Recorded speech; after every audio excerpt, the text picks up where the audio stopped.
Hey OCF, welcome to what's normally a Tuesday update, but we're doing it on Thursday this week just because we have so much to talk about and to think through as we plan for the future. And one of the ways that we've been thinking about as elders is we have an ideal and a reality. And the ideal is to be able to do ministries at OCF the way that we've been doing ministries. We really loved the rhythm we had before the COVID-19 set in. We loved what we had done with the auditorium and what had happened there. Loved what Ryan and Hannah were doing with the youth ministry. Small groups were going. It was just, we felt like we were in a good place as a church. And then COVID-19 hit, and obviously things got shut down in a hurry. And so that's been the reality for the last couple months. And so what we've been trying to do as elders is figure out what's the best way to navigate that distance between the reality of the way things are and the ideal of the way we would like things to be. And so Chris and I are going to talk for a few minutes about just some of the reality of what we're dealing with, some of the questions we're asking as we talk about what it would look like to reopen, what the phases would be with regard to that. And so we found 4 questions that have been kind of helpful in this. And I think the first one, the appropriate one to talk about first, is probably just the legal issues. There's been so much in the news about that, but there's been a little bit more clarity. So maybe, Chris, you can tell us a little bit about the legal issue behind all this. Yeah, I've got a nice, thick 13-page document from CDPH, California's health kind of a recommendation for churches, for places of worship. So there's a lot in there, a lot of guidelines. Churches houses of worship are allowed to open at 1/4 of their capacity or 100, whichever the lower number is. For us, that would be around 75 people or so.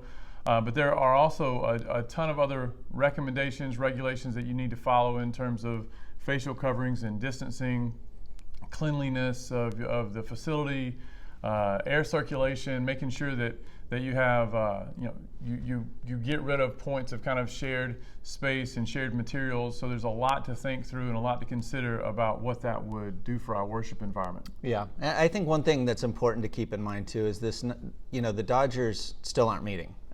We still can't go to the stadium for a game. So it's not a target on houses of worship.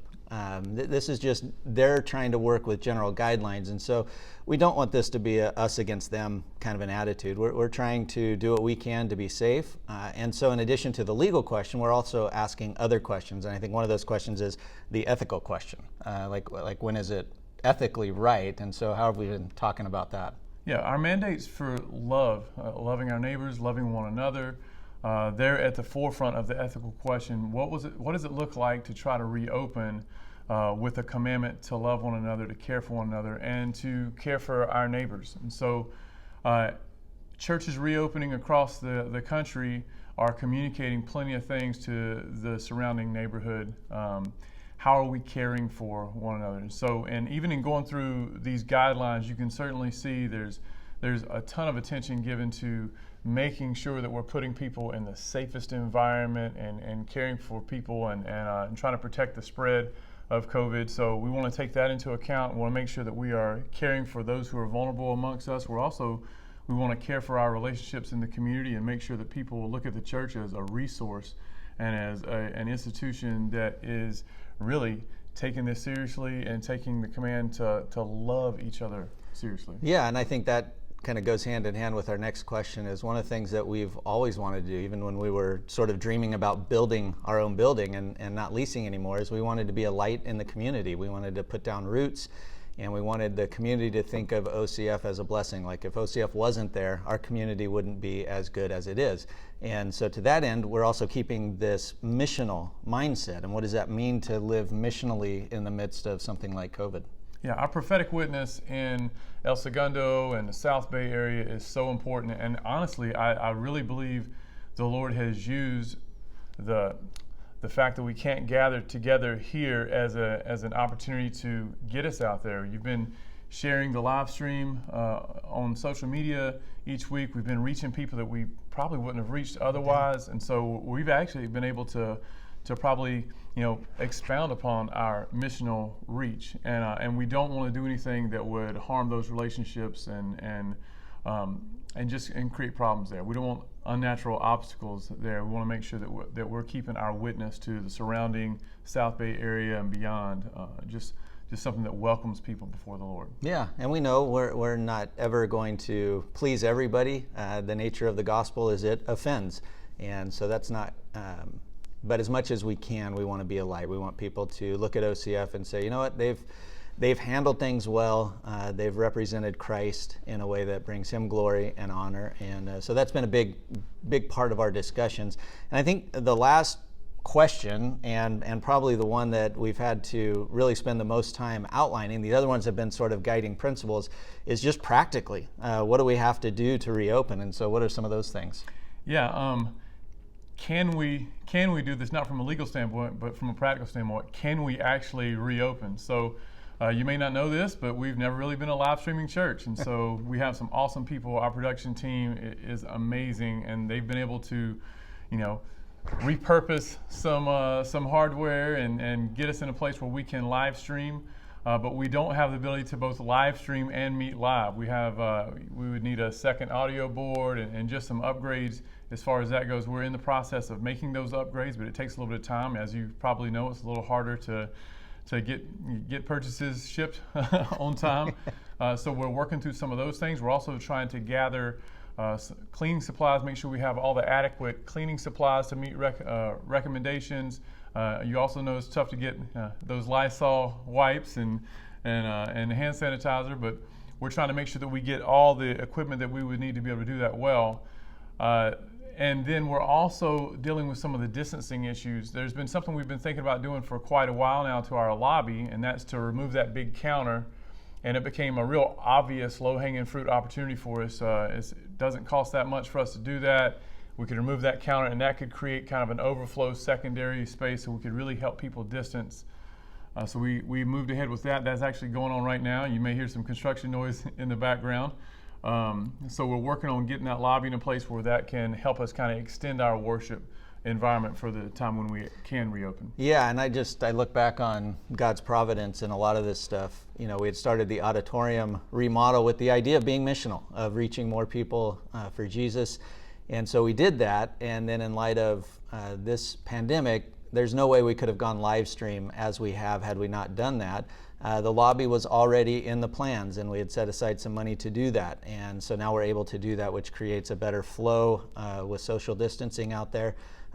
In addition, we set aside money and budgeted money for air conditioning and HVAC improvements. A couple of them are getting close to going out, and obviously air supply, air circulation is a huge issue right now with the COVID. And so I just see God kind of preparing the way before us without us even knowing it. Are there any other practical things that we have to? Well, on that, our whole heart behind the auditorium remodel was to provide a welcoming and distraction-free environment where we come before the Lord. And so as we think about the heart behind that, and even evaluating the different recommendations from health organizations about what reopening would look like, we have to be honest about what inviting a larger group into our auditorium would do. And so right now you have to distance, you have to wear face masks, there are tons of restrictions, and we want to make sure that we're able to set up a worshipful environment. What we all want when we hear reopen is the ideal. We want to return to worship as it was, and that's just not going to be a wise thing to be able to try to replicate for quite a while. So even as we think through this stuff on the practical side, it's like, what type of environment are we going to be able to set? Are we really going to be able to come before the Lord in an undistracted way and have our worship services? Yeah, and we can't do either or. It's got to be both and now, just because we're always going to have vulnerable people who are more susceptible to the virus as part of our church family. That's part of being an intergenerational church family, people with all kinds of health issues, on one end of the spectrum, really healthy, not much to worry about, to some people who are immunocompromised, and they're going to have some issues. And so we want to do both well. We want to continue to live stream well and work towards being able to meet. We've been playing with some setups in the auditorium. I say we, Chris has actually been doing most of the heavy lifting there, and just thinking, what would that look like? And so as we look ahead, it's going to take us at least 3 weeks to kind of work all these issues out practically. But we think that coincides well with the 21 days that the state has set aside to reevaluate. And so if you want to talk a little bit about that. Yeah, so you may not know, so This coming weekend was the first weekend that California Houses of Worship were allowed to open, and then our California government is going to reevaluate after 21 days, and that gets us to June 14th. And again, practically, we couldn't open until about that point. It makes sense that we would also kind of wait and see what the local recommendations will be for us. We want to make sure that we're in compliance with those. So for the next several weeks, what we're going to do is we're going to continue to live stream.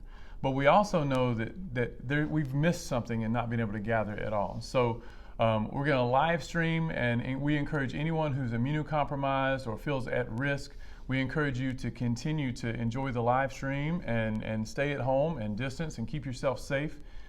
For small groups that are out there, for those of you who feel like you are confident and comfortable with gathering together, we would encourage you to think about starting to talk as small groups and see if smaller groups of you guys are comfortable with meeting together around the sermon and starting to maybe expand your circle just a little bit. Again, keeping those circles the same people, talking through some things, specific things. We're going to send out some recommendations about what groups that would gather would want to talk about.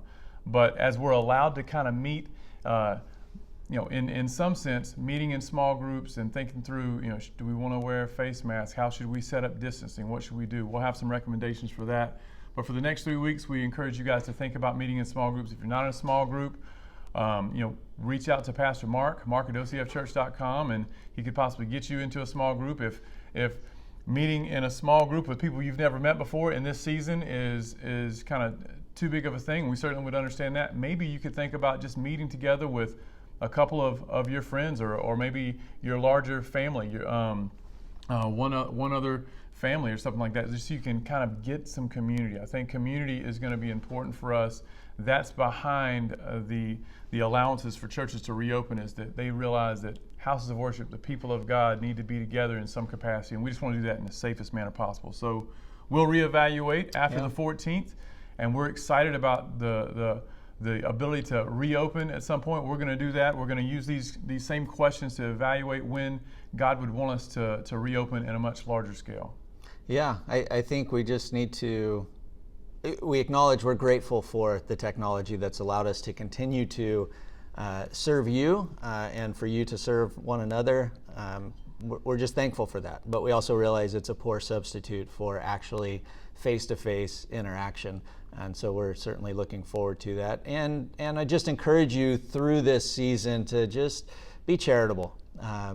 Charity in all things. And so as we work together, there's obviously going to be differences of opinions as to what the pace should be and what the phases should look like. But know that we share your burden to get together again, and we're doing everything we can to make that happen as soon as we can in a way that's safe and honoring to the Lord ultimately. That's what we're after. That's what we're about. And so I don't know if you have any other closing thoughts. Yeah, we realize that there are people on our staff that are on different sides of this. We have immunocompromised and vulnerable folks on our volunteer teams and our staff, and so we want to protect those guys. We want to protect the idea that we kind of come from different backgrounds or at different points on the continuum, and we want to honor that. We're going to be sending out a feedback form. We'd love to hear from our OCF family to see where you guys are at, and if you feel comfortable with, reopening, or if you feel comfortable with meeting in small groups, and just kind of glean from where you're at, and we'll use that as part of our evaluation process as well. But just know that we love you guys, and we're not taking any of this lightly. We want to make sure that we are making wise decisions to keep people safe, but also to honor God with His command for us to gather together. Yeah. So hang in there, OCF. We long for and look forward to the day when we can gather again.